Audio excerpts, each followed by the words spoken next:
Hello everyone. I am Manish Kumawat and you are watching Ambit Educations. तो आज हम इस वीडियो में बात करने वाले हैं about RTU engineering. So RTU के बारे में जान लेते हैं आज हम इस वीडियो के अंदर. एंड आरटीयू इंजीनियरिंग कैसे चलती है, कैसे काम करती है, इस वीडियो में जानेंगे.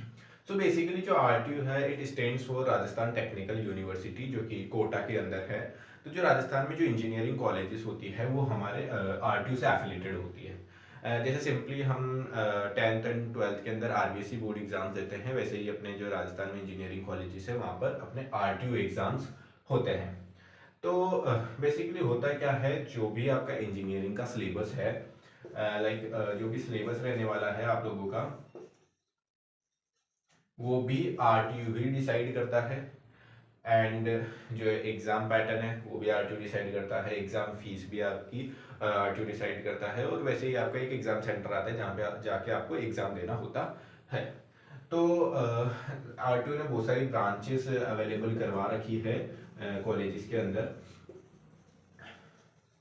एंड ब्रांचेस की बात करी जाए तो जैसे कि कंप्यूटर साइंस हो गई, आईटी ब्रांच हो गई, इलेक्ट्रिकल ब्रांच हो गई, मैकेनिकल ब्रांच हो गई, सिविल ब्रांच हो गई. एंड अभी और भी नई ब्रांचेस ऐड हो चुकी है जैसे कि artificial intelligence and other branches. So बहुत सारी ब्रांचेस अब अवेलेबल हो चुकी है. तो एडमिशन मिल जाता है. पहले तो सीएस में ज़्यादातर जाते थे एडमिशन के लिए, अब एआई के अंदर जाते हैं. तो इससे थोड़ी सी सीटें बढ़ चुकी है कि ठीक है, सीएस में अगर नहीं मिल रही है तो हम एआई के अंदर एडमिशन ले लेते हैं. तो ये एक थोड़ा सा बेनिफिट हो गया है थोड़ी कंप्यूटर रिलेटेड ब्रांचेस निकालने की वजह से. एंड अगर हम बात करें सेमेस्टर्स की तो देखिए हमारे टोटल 8 सेमेस्टर्स चलते हैं. तो जो फर्स्ट ईयर होता है उसके अंदर तो सभी इंजीनियरिंग स्टूडेंट्स के लिए जो सब्जेक्ट होती है वो सेम ही होती है, सबको पढ़नी पड़ती है वो सब्जेक्ट, हो चाहे वो सीएस से हो, चाहे एआई से हो, चाहे मैकेनिकल ब्रांच से हो.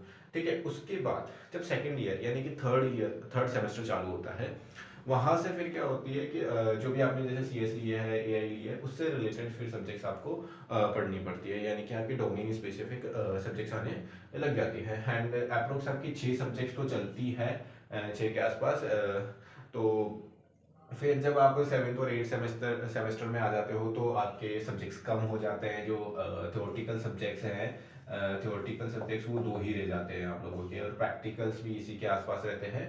एंड बाकी सेमेस्टर्स के अंदर भी प्रैक्टिकल्स थोड़े ज़्यादा होते हैं. बट सेवेंथ और एट सेमेस्टर में जब आप आ जाते हो तो आपके सब्जेक्ट्स कम हो जाते हैं, क्योंकि उस टाइम आपके प्लेसमेंट्स भी आ जाते हैं. तो प्रेशर तो प्लेसमेंट्स का आ जाता है, सब्जेक्ट्स का कम हो जाता है, बट प्लेसमेंट्स का उधर से ज़्यादा प्रेशर आ जाता है. तो ये होता है. और उसके अलावा आपको सेमेस्टर्स के अंदर इंडस्ट्रियल ट्रेनिंग्स भी करनी होती है. आरटीयू आपको टाइम देता है, लाइक 45 डेज का टाइम देता है, या वो अपने अकॉर्डिंग चेंज भी कर सकता है, जिसके अंदर आपको इंडस्ट्रियल ट्रेनिंग या फिर मतलब कि एक तरीके से इंटर्नशिप करनी होती है, जिनके सर्टिफिकेट्स आपको लगाने पड़ते हैं, रिपोर्ट्स बनानी पड़ती है. तो वो सारा काम आपको करना पड़ता है. एंड देन फिर आपको जब फाइनल ईयर में आ जाओगे तो आपको रिसर्च पेपर भी बनाना पड़ता है. एंड आपको प्रोजेक्ट बनाकर भी देना पड़ता है, फाइनल ईयर प्रोजेक्ट जिसको अपन बोलते हैं. तो आरटी कॉलेजेस के अंदर एडमिशन्स लेने के तरीके होते हैं, 2-3 और तरीके होते हैं. जैसे कि डायरेक्ट एडमिशन हो जाता है, कुछ सीटों पे आपको डायरेक्ट एडमिशन मिल जाता है. कुछ जेई मेंस के लिए छोड़ी जाती है, जो जेई मेंस वाले बच्चे होते हैं उनके लिए फिर दी जाती है. और जो सबसे मेन होता है एडमिशन लेने का प्रोसेस वो होता है रीप का. यहाँ पर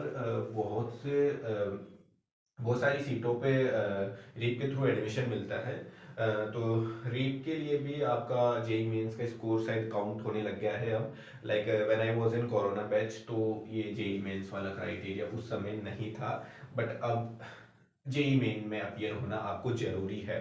तो इस पर भी मैं एक प्रॉपर वीडियो बनाऊंगा कि कैसे आप रीप के थ्रू एडमिशन लेंगे. तो उसके अंदर आपको पूरे डिटेल में समझाएंगे. तो ये देन कुछ आपके एडमिशन प्रोसेसेस होते हैं जिनके थ्रू आप आरटी कॉलेजेस के अंदर एडमिशन ले सकते हो. तो आज के लिए इस वीडियो में इतना ही. हम डिटेल में बात करेंगे admission process and other topics पर आने वाले वीडियोस के अंदर. तो इसलिए मैं कहता हूँ कि आप अभी सब्सक्राइब कर दीजिए हमारे यूट्यूब चैनल को, ताकि आपको लेटेस्ट अपडेट्स मिलते रहे और आप कोई भी अपडेट मिस ना करें. Thank you.